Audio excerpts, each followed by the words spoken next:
Tuesday, October 18th, 2022. I call this meeting to order. The first order of business is approval of the agenda. May I have a motion to approve the agenda? A motion to approve. Is there a second? Second.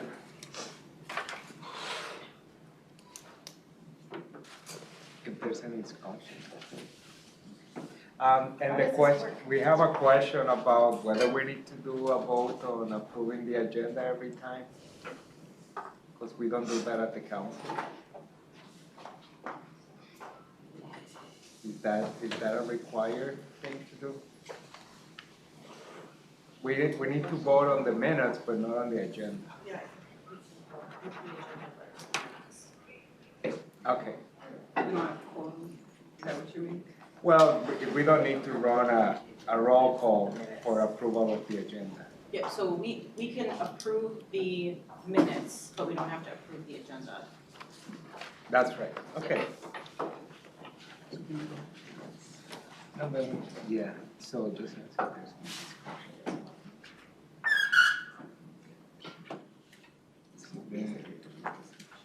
I would just ask if there's any changes, if somebody wants to modify the agenda. Are there any changes, or does anyone want to modify the agenda?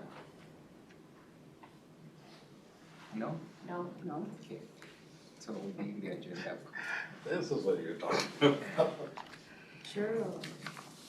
So the next order of business after Edward finishes with the churro is the approval of the minutes, but we don't have enough of a quorum at this point to conduct a business of approving of the official minutes. So we'll just set that item aside until either we have a quorum or at the next meeting.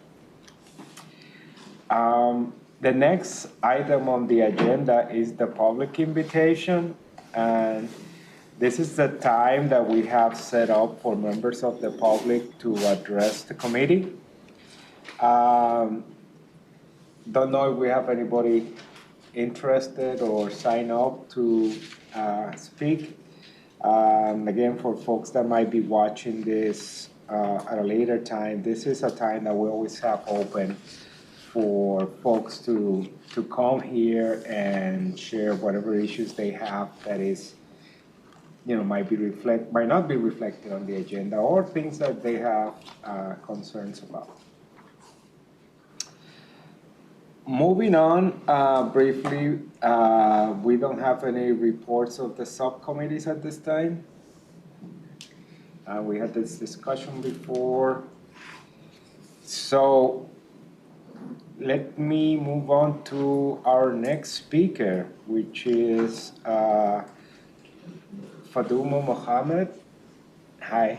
From the OEEO office, and she will be speaking to us about an overview of Title VI. Well, welcome, Faduma. Thank you. Hello again, my name is Faduma Mohammed. I'm the ADA Title VI intern, and today we're just going to be going over a little bit about Title VI, what it is, some of the engagement we've done within the council. The first two slides here you're going to see is a survey we did within our own management and leadership, just to see the familiarity of Title VI, as well as just the amount of knowledge that people have, as well as where we could do better. The second, and then you can move to the second slide. The second slide also helps determine what spaces we need to improve on in regards to Title VI implementation, as well as identifying different departments. That one, okay. Different departments. So through this survey, we conducted Title VI requirement questions for each department, as well as understanding the communications and procedures and seeing what departments have been utilizing Title VI, as well as in what ways. And then through that, we identified liaisons. So each department within the Met Council now has a Title VI liaison, which we can update, and they can update us on the Title VI efforts going on within their departments. So with that being said, let's get into what Title VI is. Well, Can you back up and give us some summary of what these charts are saying to us?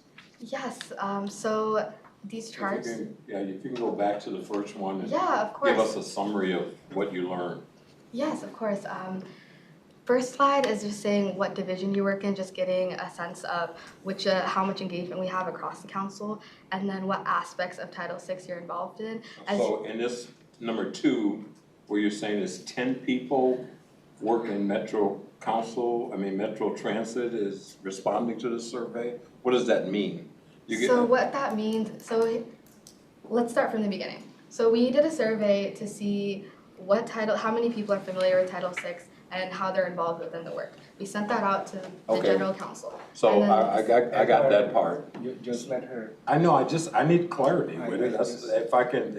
I'm just hearing talk. I- So Okay. with that foundation being there, Yes, when you got the results back, which division you work in, most of the respondents that responded to this, as I'm looking at it, would be 10 people from the Metro Transit so that was the division? majority of responses came from Metro Transit. Okay, and that's all I'm asking is to give me, what do these numbers mean? Okay, so the majority of our responses for, first is what division you work in, majority of our engagement came from Metro Transit, which makes sense because a lot of the work we do around Title VI happens around Metro Transit and engagement, specifically since Title VI is about having anyone who has federal funding and receives federal funding from the government has to abide by these specific rules that we're going to get into next.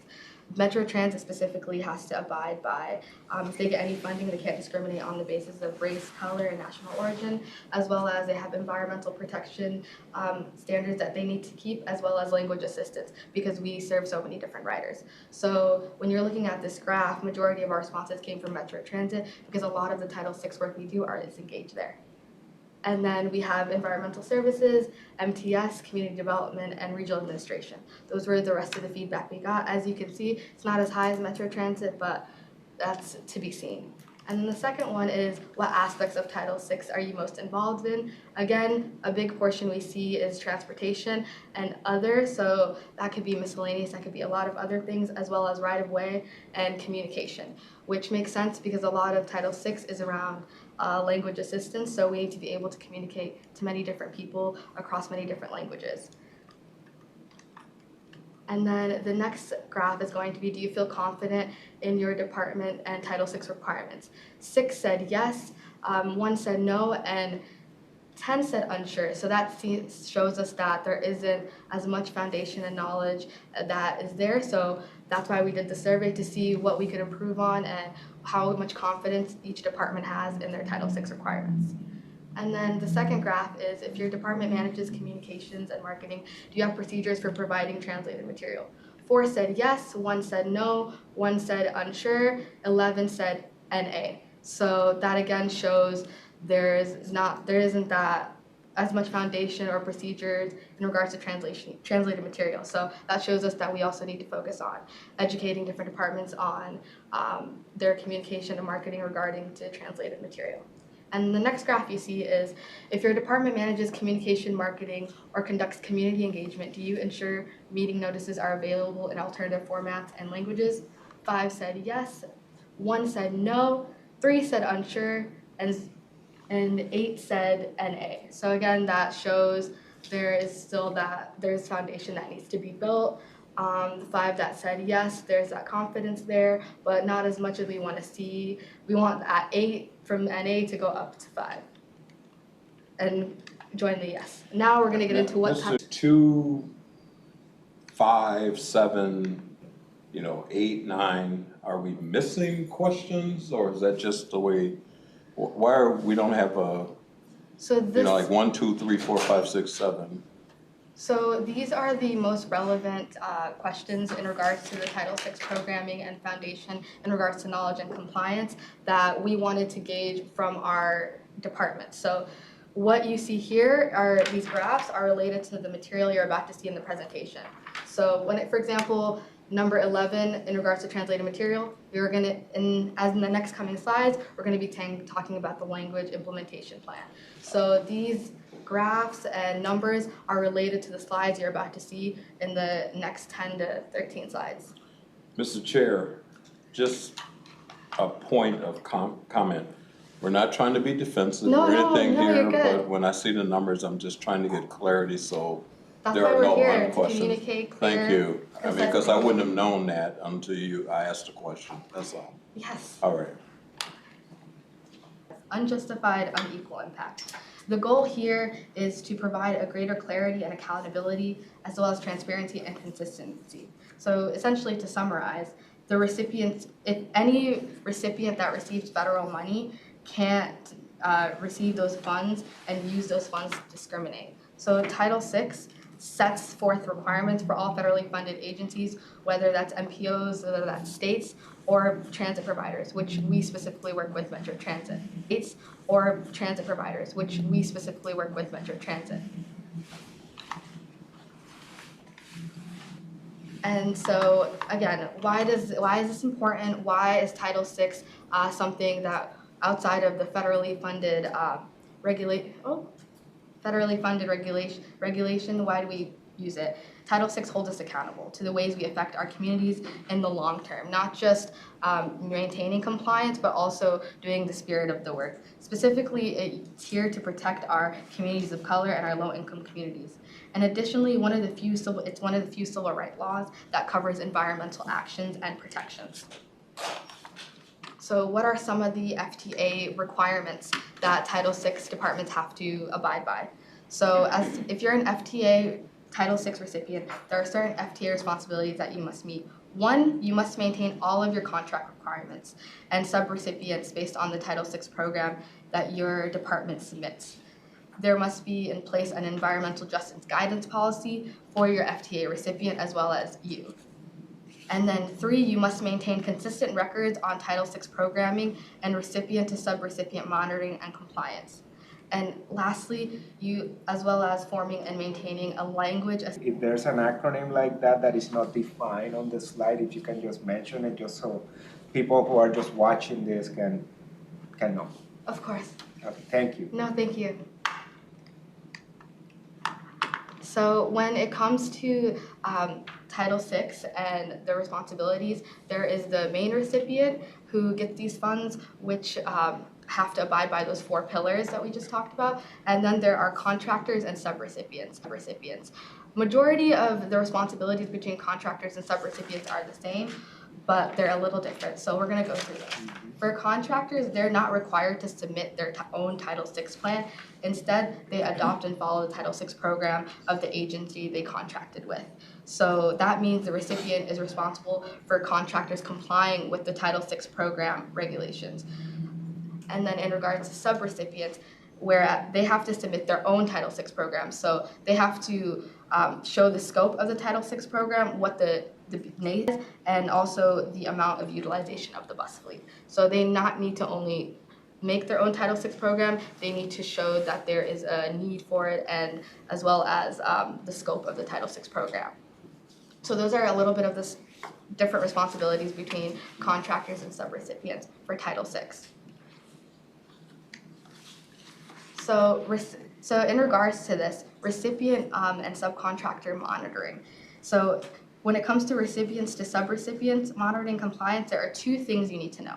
1, primary recipients must monitor their subrecipients. So for example, Met Council must monitor Metro Transit. And 2, non-compliant subrecipients. So if your subrecipient doesn't meet the terms of their Title VI program, that not only means they're in breach, that also means the primary recipient is also not in compliance. So for example, if we had a contract with Metro Transit and they didn't follow the Title VI policy and weren't in compliance, we as Met Council in this scenario would also be in breach. So you take on the responsibility of your subcontractor. So it's really important that, you have to 1, maintain consistent documentation, ensuring that the subrecipient is within the Title VI program requirements and guidelines, and 2, the collection and review of the subrecipient Title VI program, making sure that you review it, they're meeting the base needs, and 3, regarding Metro Transit, they providing subrecipients that they verify the level of quality of service. So not just making a protection agency cannot receive that money and pollute in ways that have unequal impact, specifically on the basis of race, color, and origin.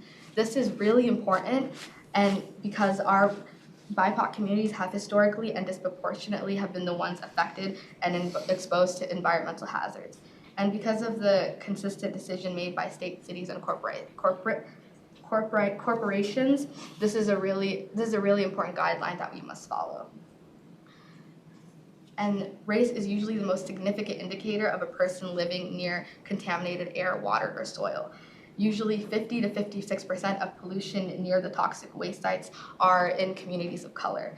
And this leads to higher death rates, stunted development, and long-term health issues. So this is really important. And any Title VI recipient and subrecipient have to abide by this in order to receive their funding and also make sure that they're not harming the community in an unjust way.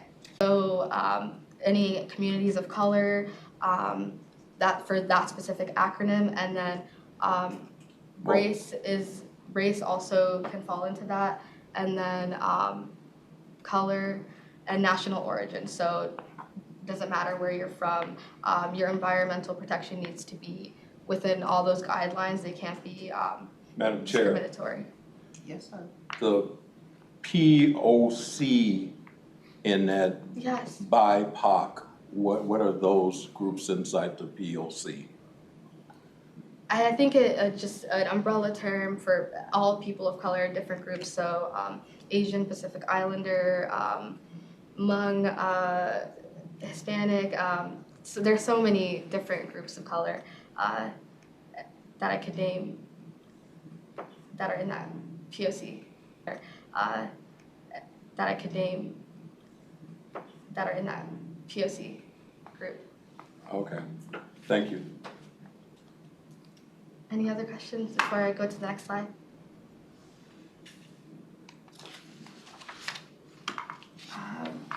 Okay, so this is specifically what the executive order that we use in regards to environmental protections. So this is Executive Order 12898, the presidential order that was made in 1994 to, one, ensure that environmental equity for our BIPOC and low-income communities are ensured, and two, to identify why we're seeing the numbers we are and address the high human health and environmental effects on BIPOC communities and low-income communities that corporations and businesses have done, and essentially analyze mental integrity to make sure that we're not dumping our waste into people's homes and spaces to protect them.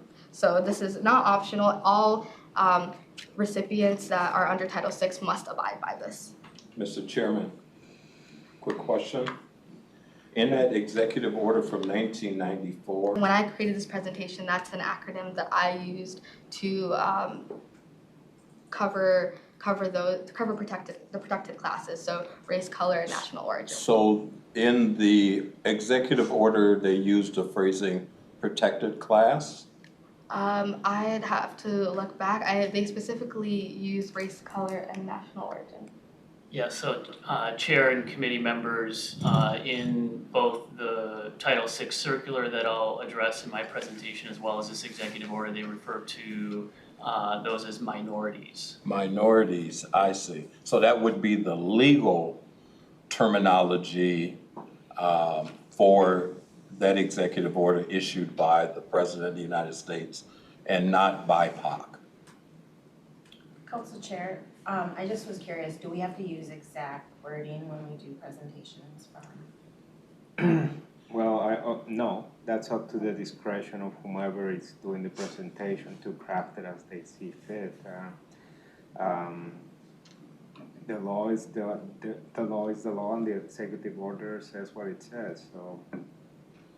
And I was just seeking, I didn't know for sure, 1994 executive order used the acronym BIPOC. And I suppose if we got permission to change it to BIPOC, then that's okay. But if we're gonna present it to someone who's trying to learn about this, I guess I would want the correct legal phrasing that was in the executive order.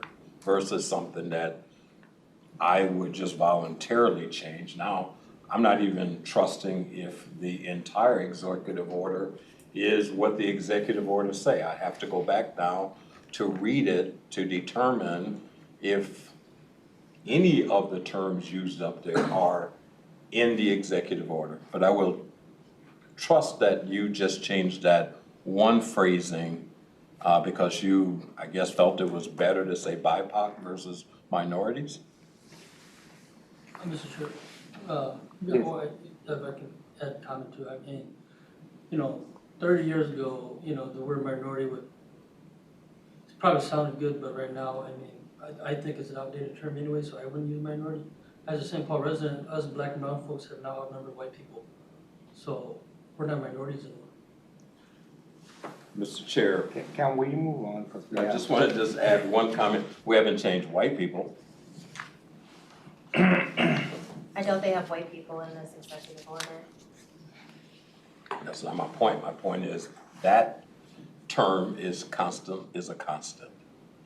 But I'm just, if you're gonna present an executive order, which is an official thing, it should be presented as it is written. I mean, that's all I'm saying. But I will accept BIPOC because you don't think minority is right, but I don't know if we're above the law in terms of This is changing just it. a overphrase of the situation, so it's not.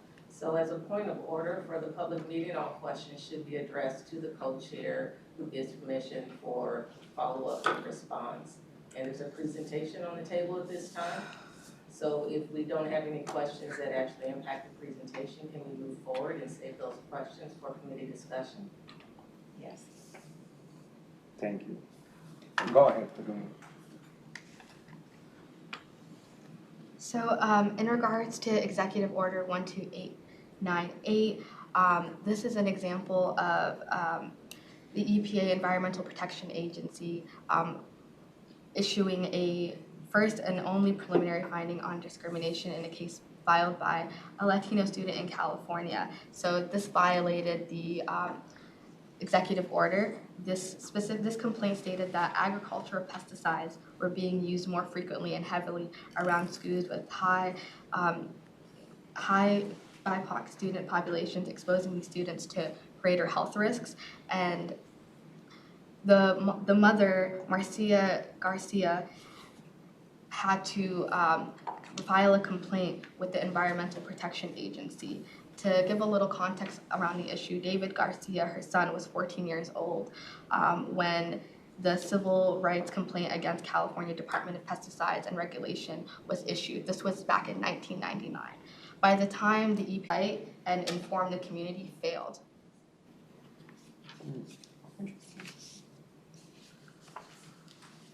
Therefore not ensuring that everyone in the region could participate in the public comment, and not having staff and people handling the Title VI complaints and lack of official notice to the community affected them in them being able to not, one, only protect themselves, but two, be informed about what was happening within their communities.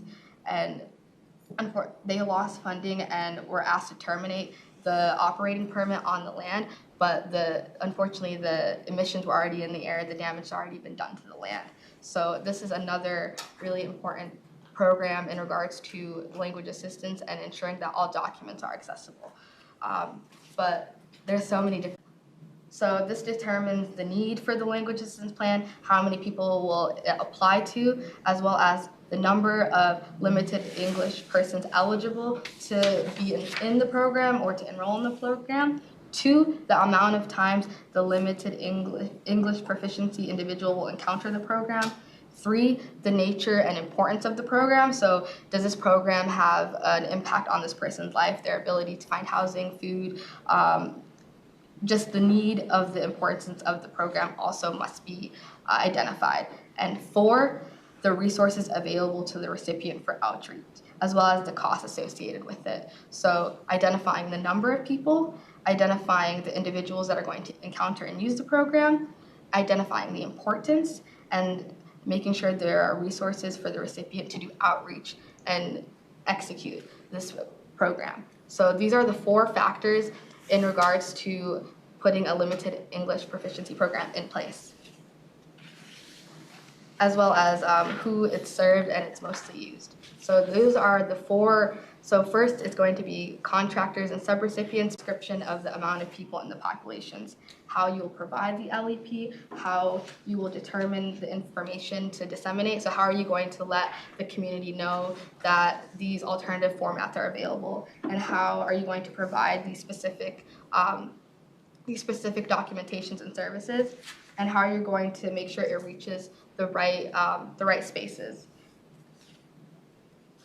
So that's the limited language assistance plan requirements, as well as how we determine if we need to translate documents and how many documents. And yeah, so that's the limited English proficiency plan. That's pretty much everything for Title VI. Are there any questions, anything you'd like to go over again? I'm ready. I just have a quick question, and this is regarding the survey results. And we had the 10 folks from Metro Transit that answered, right? Do you have an idea of what's the actual universe of folks that should have an opinion or should have information about what Title VI is because they work with it? I mean, because the total people that responded are what, 20, less than 20, right? So what's the universe of people that should have responded? Chair and committee members, so the survey so there was an email initially sent out to all of the managers and the directors within Metro Transit. This was sent out by our office's assistant director with a request that by a certain deadline, they share their key staff that should be engaged as liaisons in our Title VI efforts. So we left it up to those departments to decide, and then it was just a matter of who then responded. And unfortunately, we weren't able to get responses from all the directors and the managers, but those who did shared the contact information of their staff, and then those staff were asked to complete that survey. And I can go back and share the full survey results with you, but I think that there were a few who were requested to take the survey who didn't take the survey either. So this is basically who was willing to participate, essentially. Okay. So do you have any ballpark idea what the universe is of people that should have responded to this? Because they have a business need to know about Title VI? Yeah. Chair and committee members, that's a good question. I mean, I'd have to rack my brain as far as the number of actual managers and directors who were emailed. But I think that there was 25 or so managers or directors who were emailed, and this was basically going through the organizational chart and looking at those based on the breakdown of different departments. So for the most part, I think every department was emailed. The head or a senior manager of that department was emailed. I was just, I think it will be important to know if 15 or 16 is a good turnout or not. I mean, if there's only 20 people in the whole organization that work with Title VI and 18 responded, that's an excellent result. On the other hand, if it's 300 and only 20 responded, that's a horrible result, right?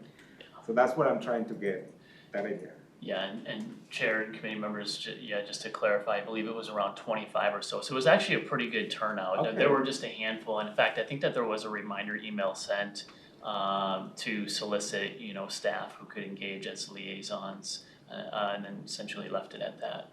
Okay, well, good. Thank you for that clarification. Any other questions about the survey, Councilmember Lee? Thanks, Chair. I noticed on the slide about when we asked if the employees knew or thought that we were in compliance with Title VI, and a good amount of them said no, like 10. And I think I'll remember the other people who responded. And so it seemed like we had to do a better orientation of Title VI for all employees or across more departments. So that's just my comment. But great presentation. Chair, may I Yes. respond as well? My name is Cy Jordan, the Director of the Office of Equity and Equal Opportunity, and Padumo and Guthrie work with our office and are doing a very good job here today in their presentation. And so just for a point of information, this is our effort to educate and inform the council around Title VI and to provide more resources. So we started out the survey the first time this year, reaching out to those managers to get some direct input from them about their knowledge. We started out with some very basic questions about Title VI with the intent of going in and having workshops. And so Guthrie and Padumo have been across the council, have been doing that education and resource and giving resources to larger groups across the council within those departments. And we will continue to do that work as well. So we'll be able to have a better gauge and timeline when we do some post surveys and follow this work up again. All right, excellent. Any other questions? Yes, go ahead. Mine's about the language assistant plan. That's pretty curious to me. Like, how do you collect the languages and make the percentages? So in regards to the percentages, if it's 1,000 people who speak Hmong or Somali or Karen, then there's the need to translate those documents, or 5% of the population. So usually, Chair and committee members, so the primary data source to determine the percentages would be the American Community Survey.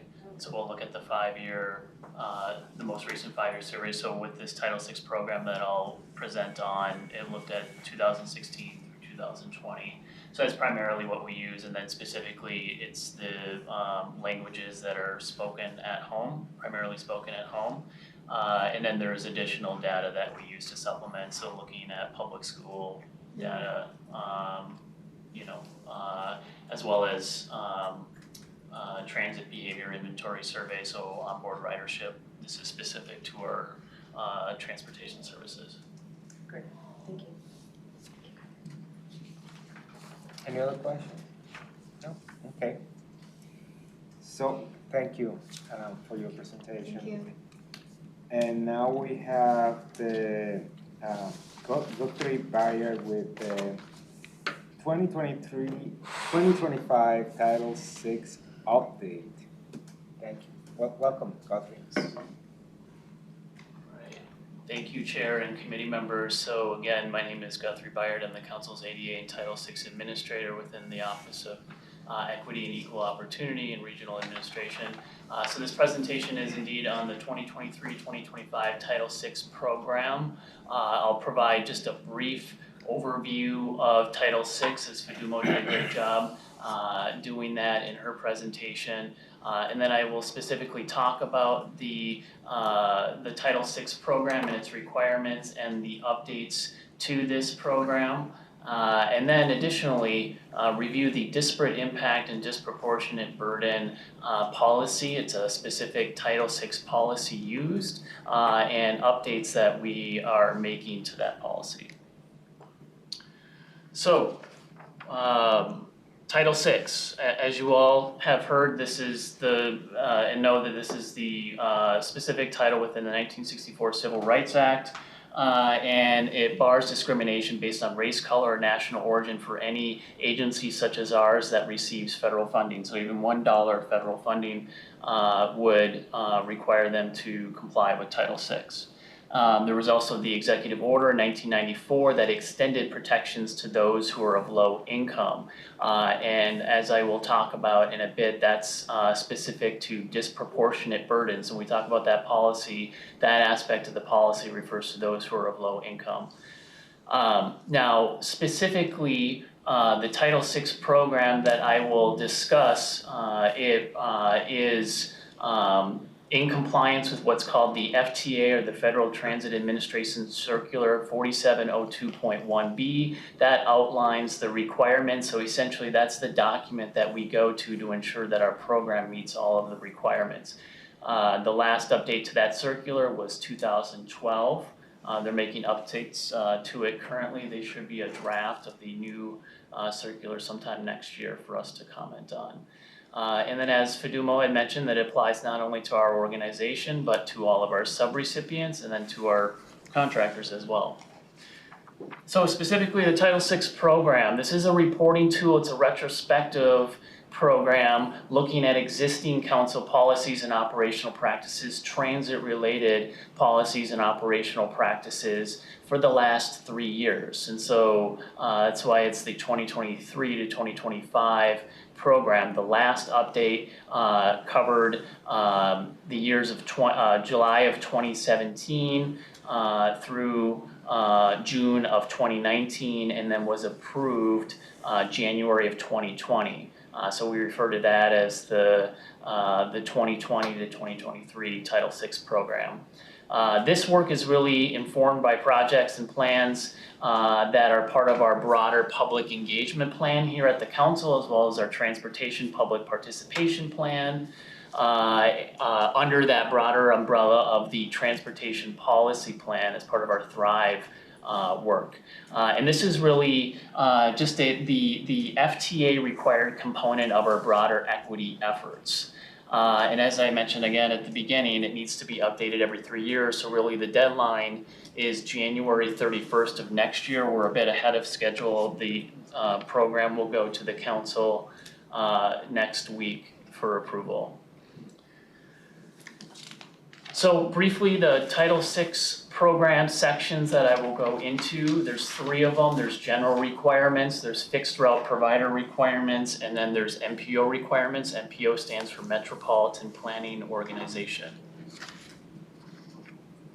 So general requirements, this is essentially us highlighting where and how we notify the customers of their rights. So this is the public notice here on this slide. This is what you will see in all of our transit vehicles. So this is light rail, fixed route, as well as our paratransit vehicles. And in the public spaces of all of our support facilities.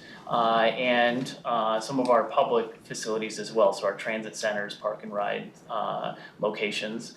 Additionally, general requirements ensure that we are providing a public complaint procedure or process that includes not only the procedure, but also the complaint form itself for individuals to fill out.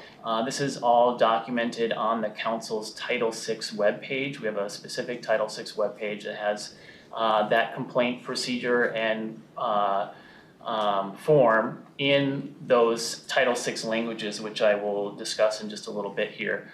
And it also, the general requirements also ensure that we have inclusive public participation processes, so we're documenting our public participation plan and what we do to engage communities within our service areas.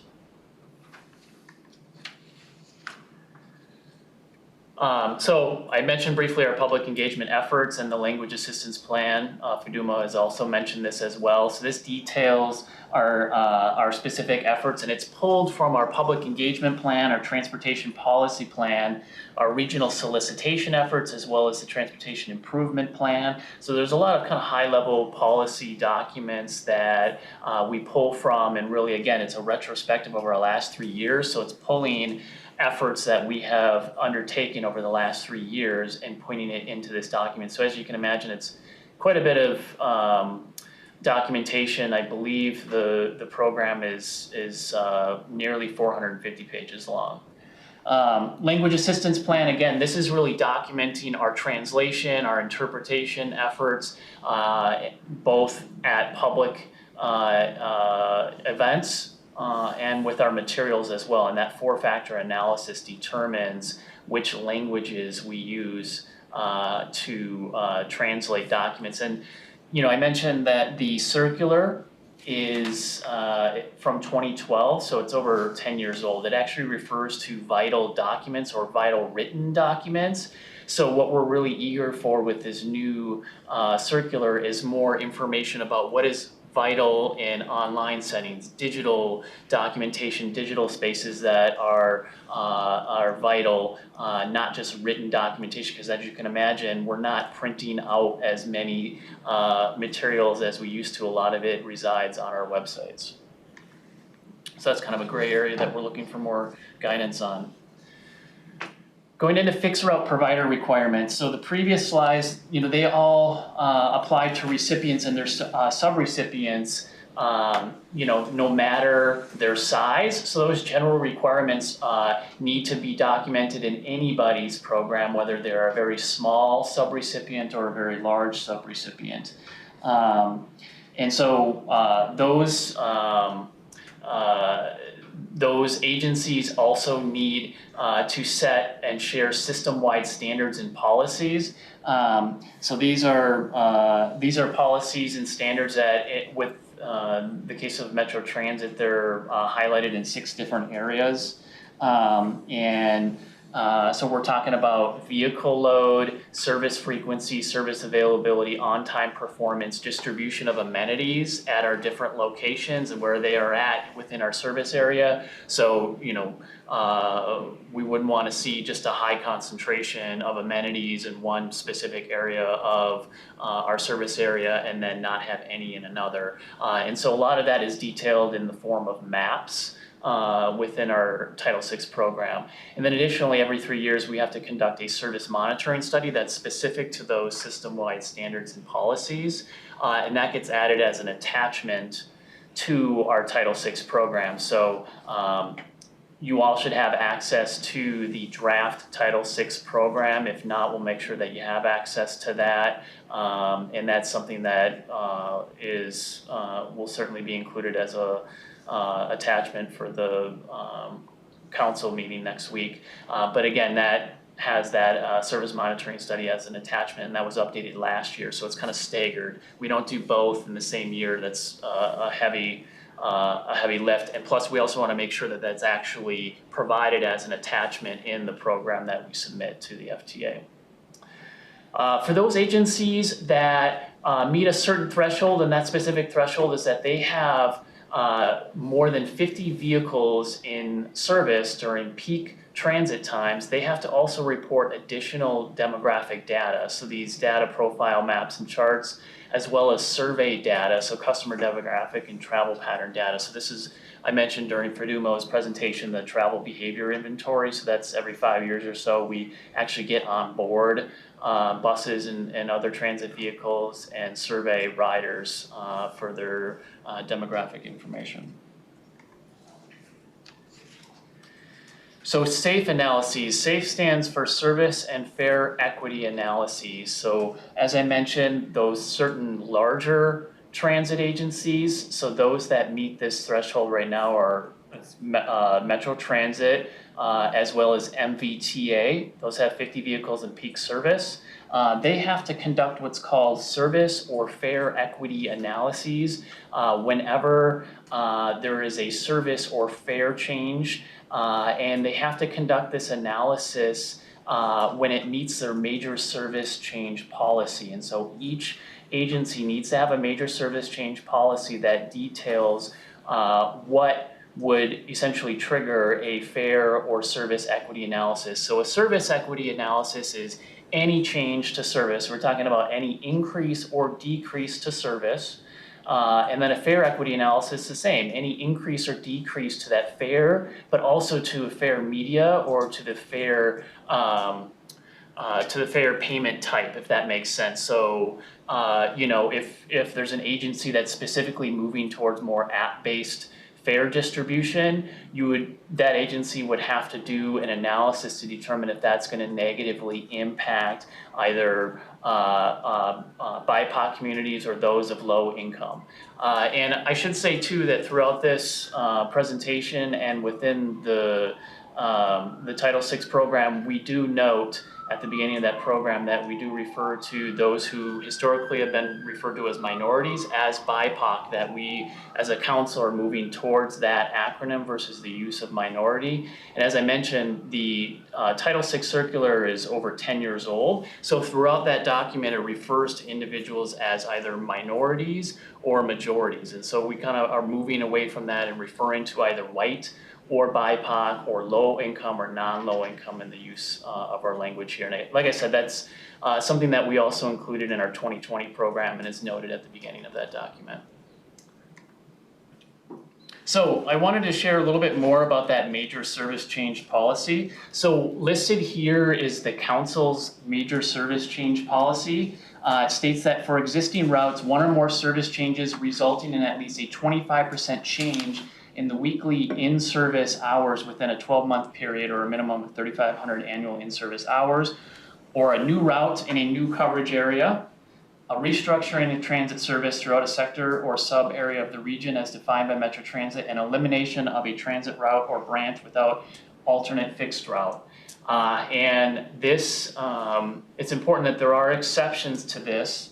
The exceptions that we have in the policy are that doesn't affect seasonal service changes, route number or branch letter designations, any change or discontinuation of a demonstration route within the first 24 months of operation, changes on special service routes such as state fairs, sporting events, and other special events, route changes caused by emergencies such as major construction, labor strikes, pandemics, staffing shortage, and inadequate fuel supplies, and any service change that does not meet the conditions of a major service change as defined above.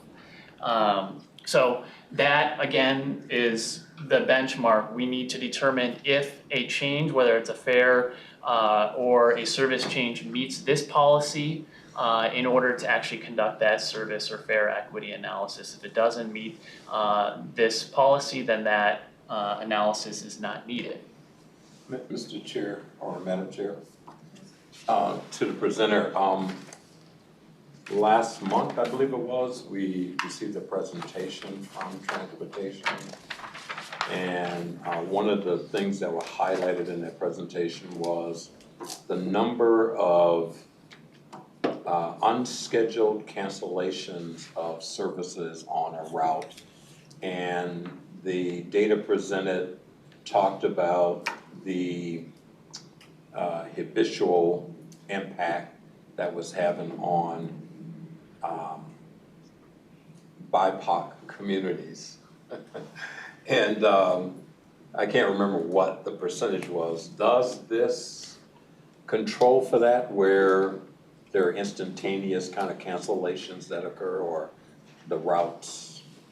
Yeah, thank you, Chair and committee members. Yes, I would, in this particular case, that's based on a reaction to the pandemic that's in place, as well as the staffing shortages that we're experiencing. So the labor shortages across public transit and the public transit sector has a direct relation to the number of route cancellations and the general impact on service provision.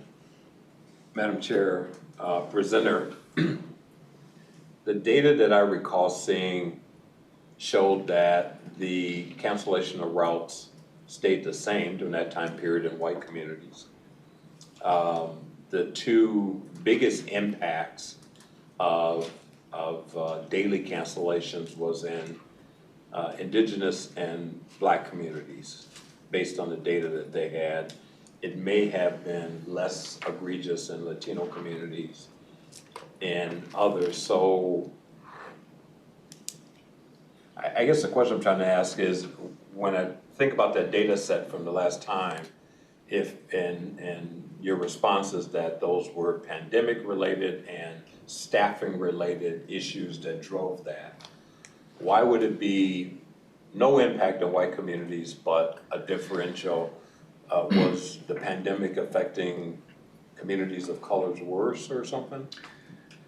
Chair and committee members, that's a good question. I believe that would be outlined in the annual service equity evaluation that Metro Transit conducts. So if you haven't seen that, and that might be what they were referring to, I'll make sure that you have access to that. And kind of what you're getting at is more of a service development question. So I'll make sure that I pose that to the Director of Service Development in case it's not referenced in that service equity evaluation. That's something that, again, we do on an annual basis. It's not required under the FTA, but we've done that on an annual basis for years now to look at a year-over-year change to our service levels based on things like worker shortage and pandemics, where it's not necessarily triggering that major service change and then that service equity analysis, but we're doing those analyses ourselves anyways because it's important for us to know where we're making changes and if we're negatively impacting certain areas of our service environment versus others, or certain communities over others. So yeah, I'll make sure that that's something that you have access to. Last follow-up question, Madam Chair. Go ahead.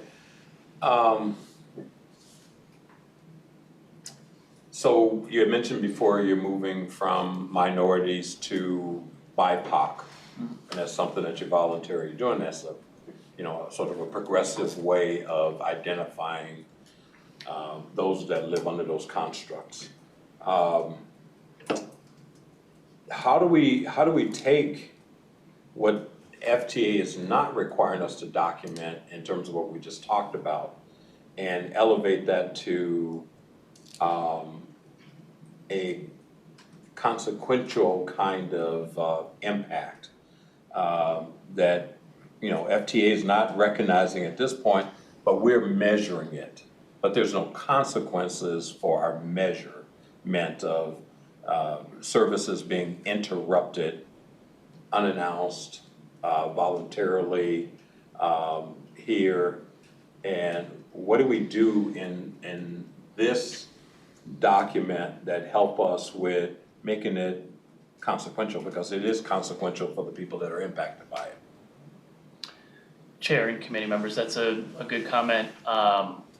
So a couple of things. So one, we recognize that the circular that we use for this plan is, again, over 10 years old, so we are eager to see a new circular that hopefully provides more guidance and also requests information more real time. So I mentioned this is a retrospective review of our transit efforts for the last 3 years. It then goes to the FTA and then they go through a lengthy evaluation process for it while we've already moved on, beyond that. And so I know that that's one of the things that they've asked about, is that they have more real-time input on our transit efforts. And so I think that is important, that where the FTA is a larger federal agency, they're not going to be as nimble in being able to get access to that information like we can get access to that information, because at the end of the day, it impacts the service changes that we make or that we don't make. And yeah, to your point, if we are finding that there's certain changes that are made that might have negative consequences on certain aspects of our service area, how are we being held accountable for that? I mean, that's a good question. I don't have an answer for that. Okay. Thank you. Can I ask, because I was saving my question kind of related to what Edward was mentioning, but since he already brought that issue. So the major service change policies trigger when a series of events happen, but it's not triggered when the pandemic happened, right? Okay. And you listed other examples of behaviors or situations in which it's not triggered. Has this major service change policy has ever happened? Yes. Ever been triggered? And what would be an example of that? Chair and committee members, yes. So I'll actually detail 3 service equity analyses that were done over the last 3 years. These are primarily our lettered lines, so this is BRT. That's anytime we are implementing bus rapid transit, is what BRT stands for, that triggers the need for a service equity analysis, because oftentimes it's replacing fixed route on that route. So, the C line is Route 19, D line Route 5, D line's gonna be implemented here at the end of the year. So we need to conduct those service equity analysis, the orange line as well, so I'll detail that a little bit later. All right, disparate impact and disproportionate burden policy.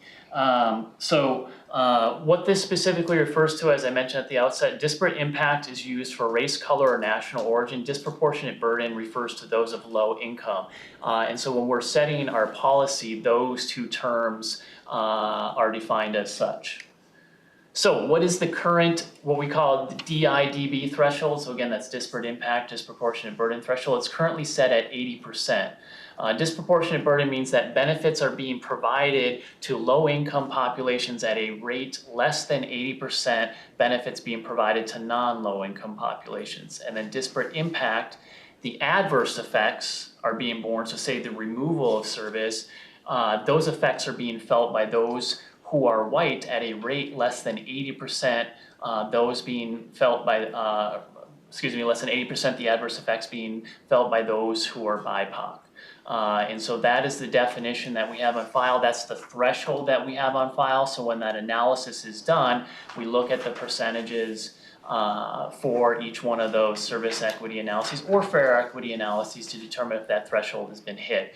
And I can say that over the last 10 years, that threshold has only been hit once, where we needed to conduct some additional analysis because that threshold was hit, and that was for disparate impact on the orange line, and I'll mention that here in a second. Mr. Chair, a quick question on this. Yeah. The disparate impact, so is that threshold calculated in the aggregate of those represented in the acronym BIPOC? Chair and committee members, yes. So that's a reference to, again, all those who, according to the circular, are referred to as minorities. So anybody not white would be referred to as potentially having a disparate impact if that 80% threshold is met. So, me being African American, there would never be an analysis of disparate impact for my community. It would have to be the aggregate of all of those quote-unquote BIPOC minorities communities in order for that to be considered or adjusted.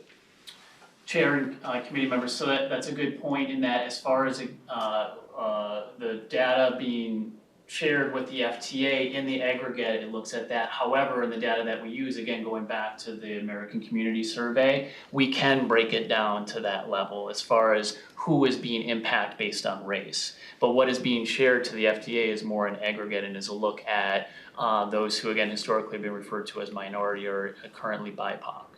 That makes sense. Mr. Chair, another question. So, the FTA defines minority as specific race and nationality groups. And African American is included, African American or Black is included in their definition of it. On the BIPOC, it's just Black, Indigenous, and then people of color. It doesn't go to the specific protected group members, each of the protected group members. So I guess I go back to my question again, if we're moving there, are we omitting other protected group members that would identify as African American? Chair and committee members, that's a question that I cannot answer. However, I think that is a good question that should be posited to our community engagement folks and to our public engagement staff when looking at the use of BIPOC across the council, and if there is a negative perception of that within communities that we serve and getting that information. But that for the purposes of this report and the presentation, BIPOC is not intended to exclude any individuals who otherwise don't identify as being white. Mr. Chair, just one last thing, and I'm not gonna harp on this, but I wanna go back to the aggregate of collecting this information versus, the white community is disaggregate, right? So it would generally fall in that category, even though there are a lot of different ethnic communities on the white. I guess I just don't understand how when analysis are done and the federal requirement and state requirements require that it be done based on each of the protected group members that would be identified that way, which the Census Bureau does, and budget and management, and is constitutionally driven. How do we go to something that's not even recognized by the Census Bureau, not constitutionally driven, created acronym to justify it in this context? I mean, we're getting ahead of things, it seemed to me, that minority makes sense because that has been the legal definition for protected group members, and then they define each of the protected group members. And when you're doing any of your analysis and your reporting, it is to be done by each of those groups. So making this switch when it's not even legally, or, I mean, it may feel good and all that kind of stuff, but it's not a part of the legal definitions that exist there at the federal level or even the state level. And we're moving to that. I just don't understand how that can be and maintain legal compliance. In fact, I would argue you can't. So, Mr. Chair, I guess maybe that's a comment, not a question. I just want the record to reflect that, the way I see it is that is not federally or state established acronym for protected group members, and we have now decided to adopt it, and it has no legal standing.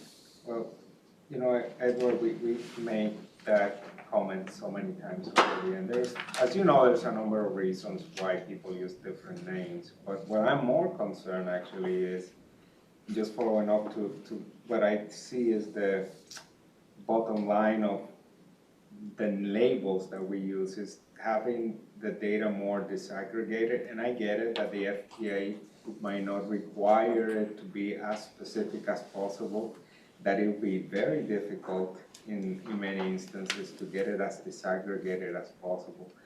But it makes so much more sense, and it provides much better information if we could somehow have not just the negative impact on BIPOC / call it whatever you want, but on African American, Somali, Oromo, Hmong, Hispanic, Puerto Rican, Cuban, Northern Sudan, Southern Sudan. You know what I'm saying? I'm exaggerating here, but the more disaggregated you can have the data, the more effective it is, because maybe in some neighborhoods that we provide services that are ethnically mixed, maybe some group is doing fine, and that's skewing the data when you look at the aggregate as opposed to look, maybe the African Americans are doing well, but the Mexicans of northern Mexico are not, but the Mexicans from southern Mexico are doing great. And I've run into many situations that are exactly like that in other settings, so this is just my comment that if we can go above of what is required to gather that disaggregated data, that should be standard practice in everything we do. And I understand it's difficult to get it, but just trying to set the tools and the mechanisms in place to do that, that would be a great start. And that was also a comment and not a question. Thank you, Mr. Chair. I appreciate that support. Yeah, Chair and committee members, I wholeheartedly agree, and I think that that data is there. It's, not being presented as such because it's not being requested as such. But for instance, we have to get down to that level when we're looking at the safe harbor thresholds for language assistance and the Yep. different types of languages that we need to provide support with, so, yes. I'm Understood. just saying, if there's a way in which we can integrate the best practice possible into everything that we do, even if it's not required, that would be great. Anything else from your presentation? There's plenty, Okay. sorry, Chair and committee, there's more slides here. Okay, excellent. So, MPO requirements, so this is the third and final major section in the Title VI program. MPO again refers to Metropolitan Planning Organization. The council is the regional transportation planning entity, or that metropolitan planning organization. So essentially, federal funds for transit projects are funneled through our planning processes, and we need to document area demographics for how we solicit and distribute those funds, primarily through the regional solicitation process. So that is documented in that third section of the Title VI program. So as an overview, these are the changes to the Title VI program that is going for council approval. So again, there's the inclusion of the 2021 Service Standards and Policies Monitoring Evaluation as an attachment to the program. There's the 3 service equity analyses, so there's the orange line, D line, as well as Route 63 and 323, so I should say there's 4 that are included, so each one gets a report. We primarily work, on the analysis piece, we primarily work with a vendor, or we have been working with a vendor named SRF to conduct this detailed analysis that we're not able to do in-house. So part of their requirement is that they produce reports for us, and all those reports are included as attachments in the program.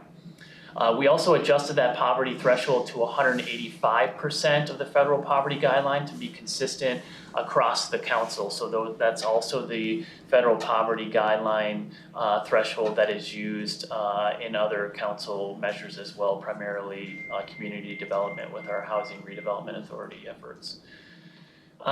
More inclusive language, so as I mentioned at the outset, the council uses BIPOC instead of minority. However, there are certain instances in the program where we still refer to those as minorities based on some of the sections within the program and requirements of Title VI. And then, as I will go into, we also updated that disparate impact and disproportionate burden policy. We're looking to change that threshold to tighten it up, and so I will go into that right now.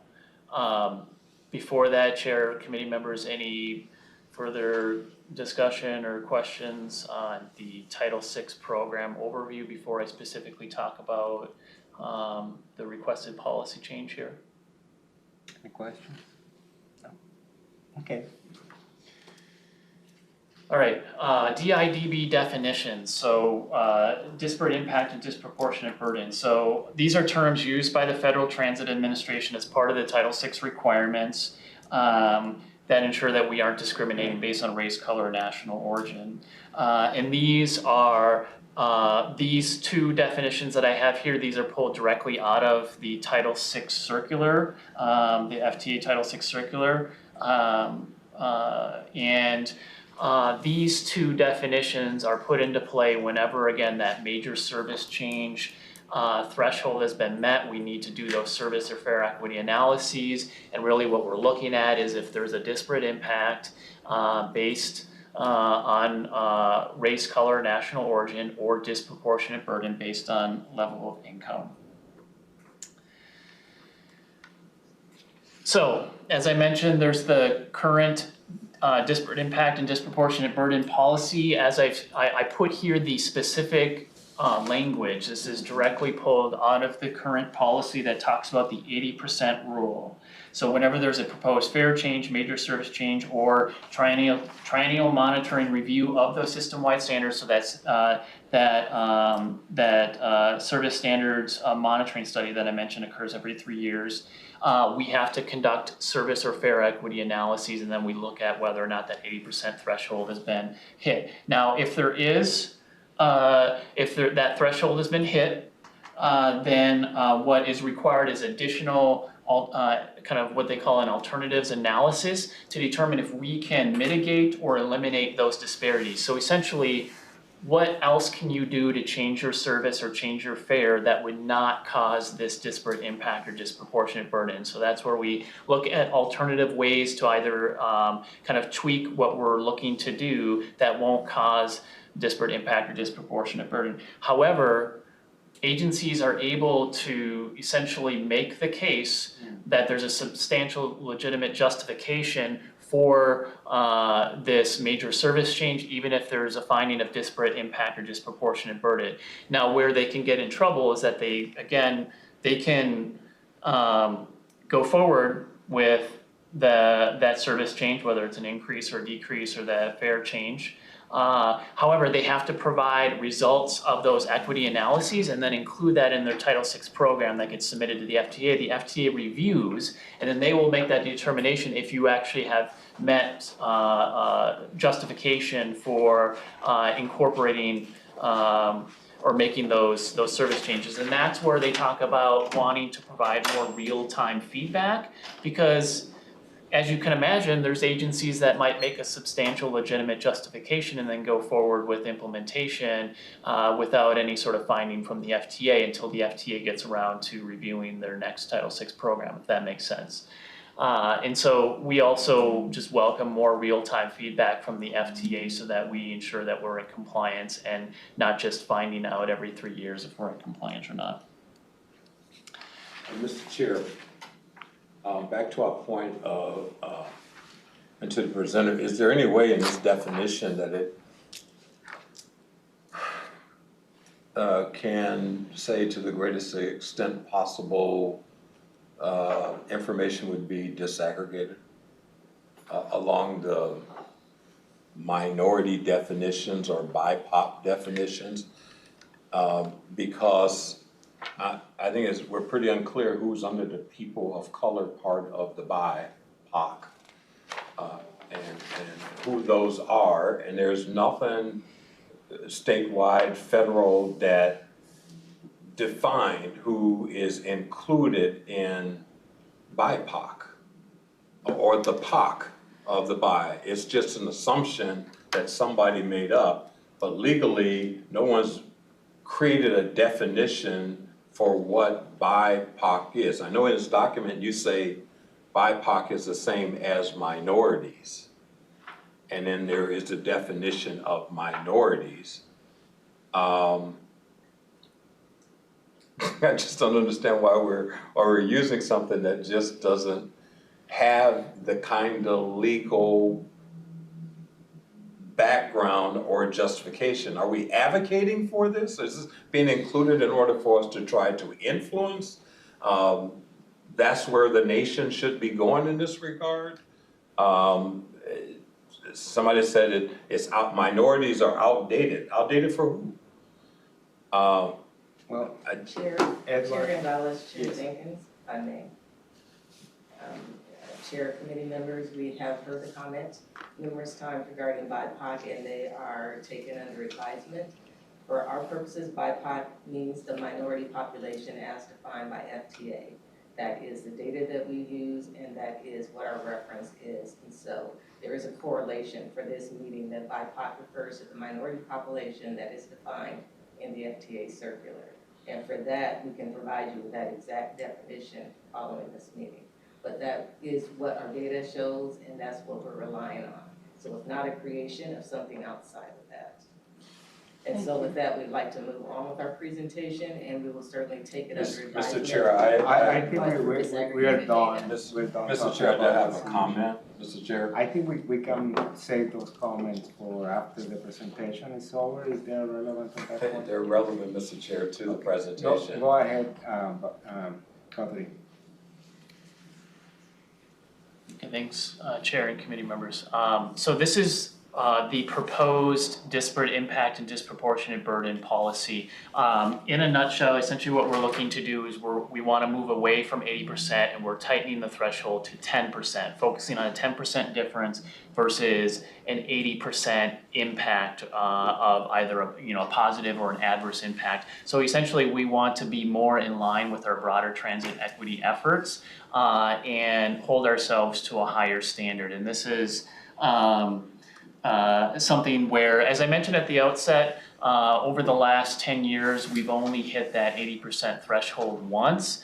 But nonetheless, I think that it's important that as we go forward and we're continually and hopefully adding to our transit infrastructure, that we are holding ourselves to a greater standard in that 80% or if you'd like as a more direct relationship, a 20% difference versus this 10% difference was really something that was in place in 2013 when we created the current policy, the 80% policy. And that had to do with our access to data, our in-house ability to create data. We didn't have our own strategic initiatives department that can create a lot more data for us right now. Also just the tools that are used, whether it's by our organization or by vendor organizations like SRF to be able to do this. That margin of error is significantly less, and so there's no need to have that level of variability in the difference. Now, I should say that as we have noted here, that if there is a beneficial effect beyond a 10% difference to BIPOC communities or to low-income populations, we are documenting that, but we don't identify that as a disparate impact or disproportionate burden simply because the Title VI is focused on discrimination for those of color or those of low income, and so we don't see that as a negative impact. And so we would just document it as such, but it's not something where we would need to conduct alternative analyses for in the provision of our services, whether we're removing service or adding service. So I kind of alluded to this already. So why change? So as I mentioned, the current policy is over 10 years old, it's nearly 10 years old. It was approved in 2013.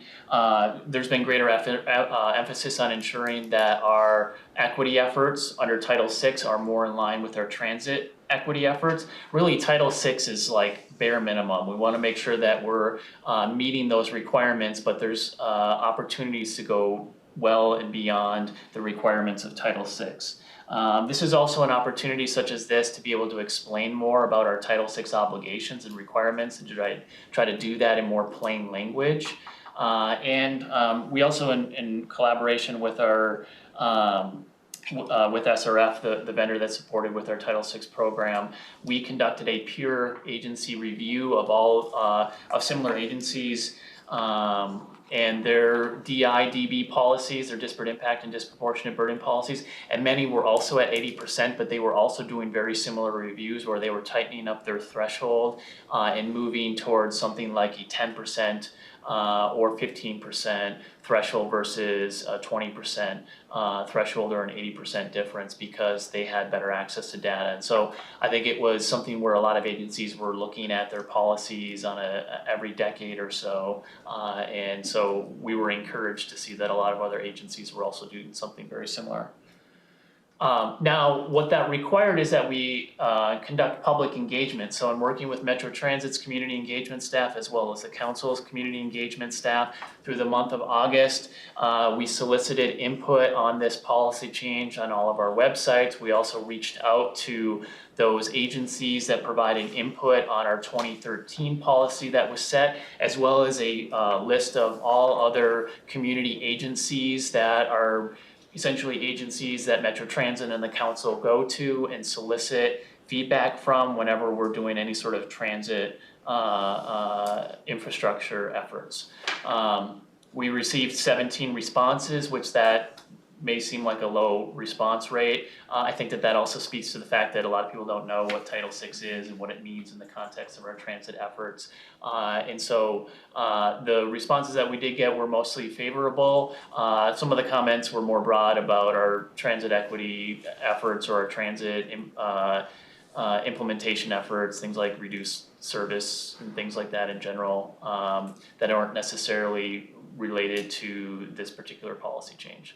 However, the specific details of that public engagement effort is detailed in our Title VI program.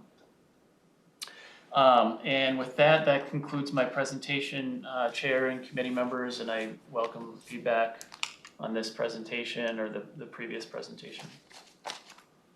Any comments or questions? I guess I have one question. You can go first. Oh, You sorry. can go first. The last one, that public engagement of agencies. So that's just like, you're asking the agency, like the department director head.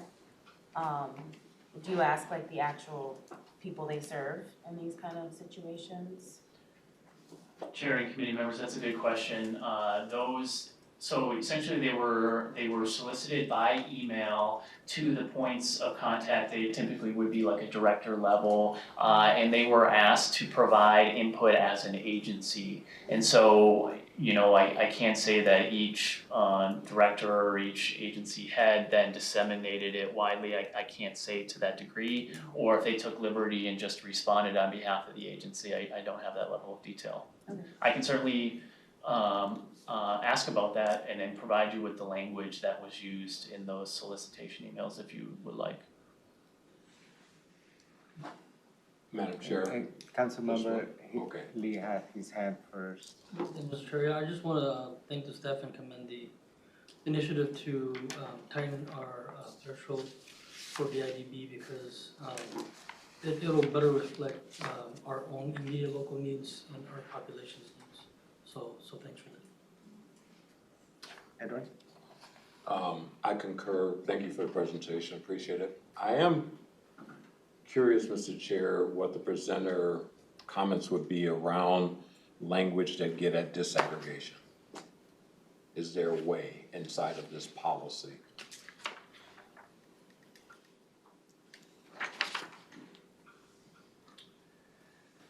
Chair and committee members, that's certainly something I can bring back to those involved in setting the proposed policy change language.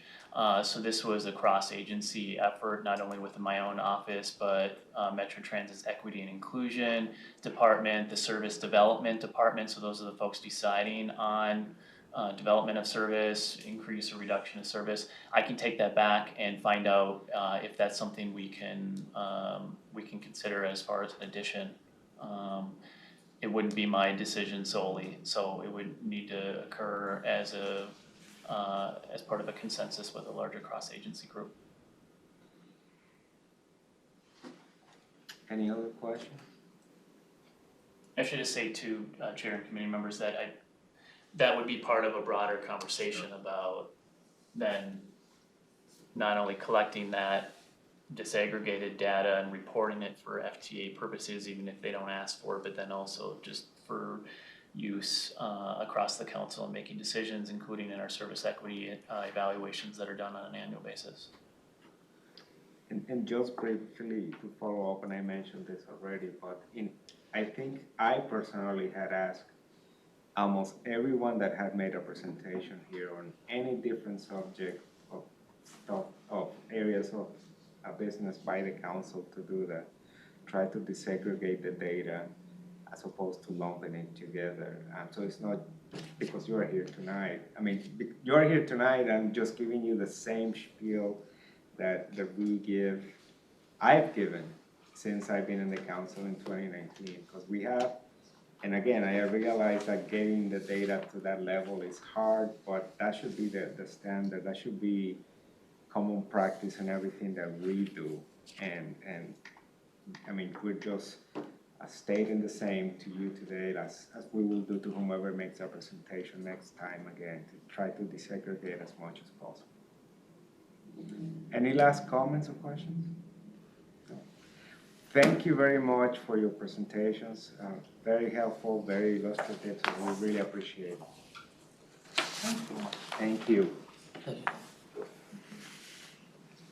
And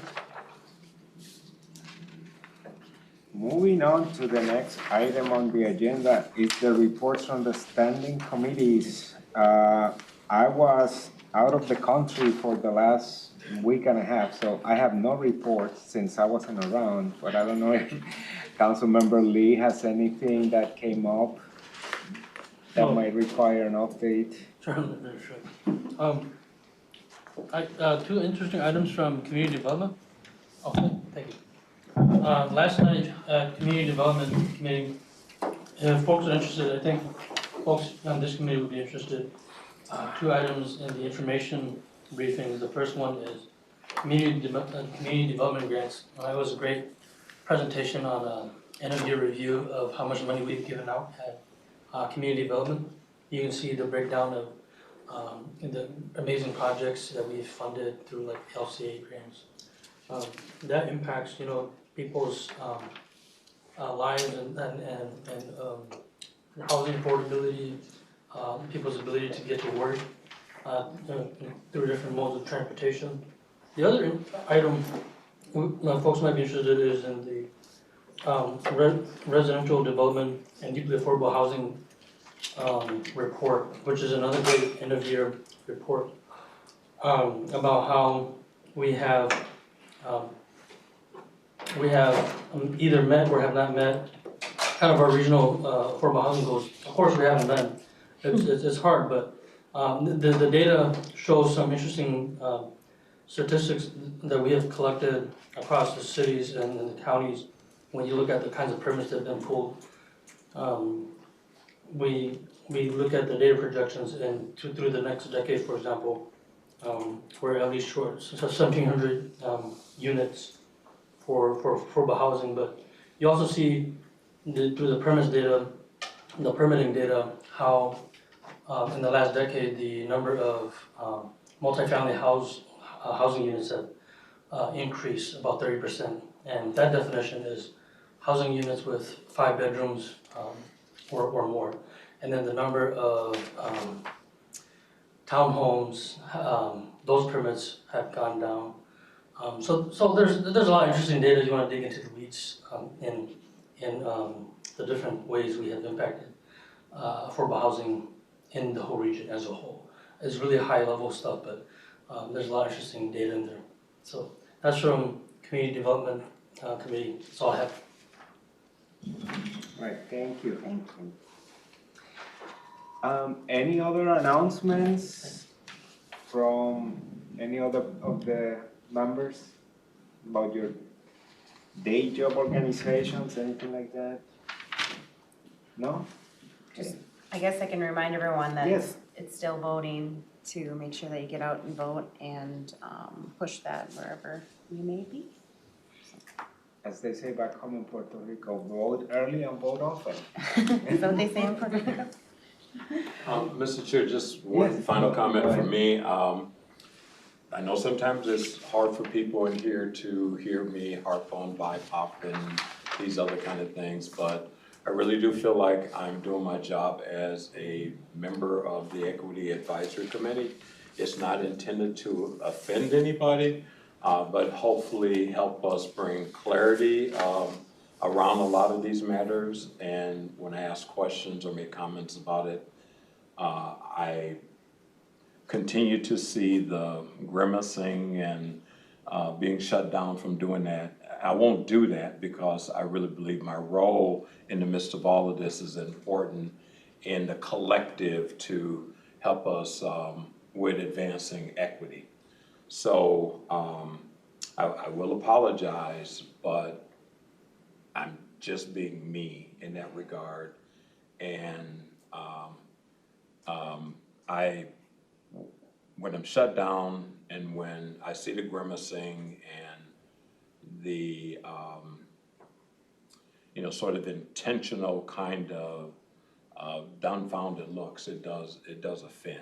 And I've said this before.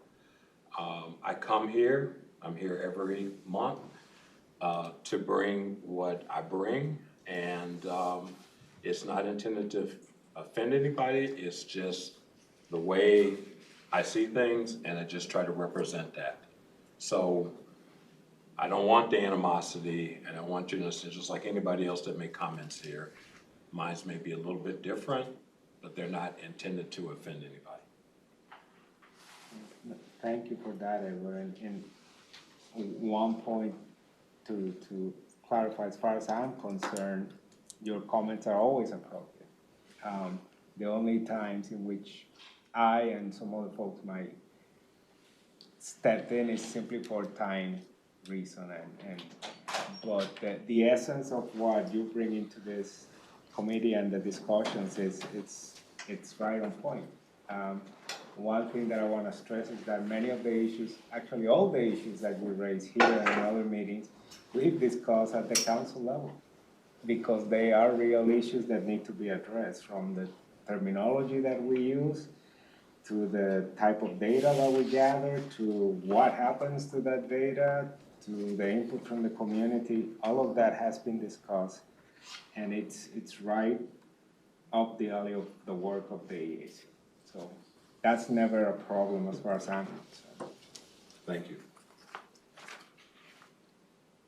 And now that Phil got here, we declare this meeting adjourned. All right, there we go.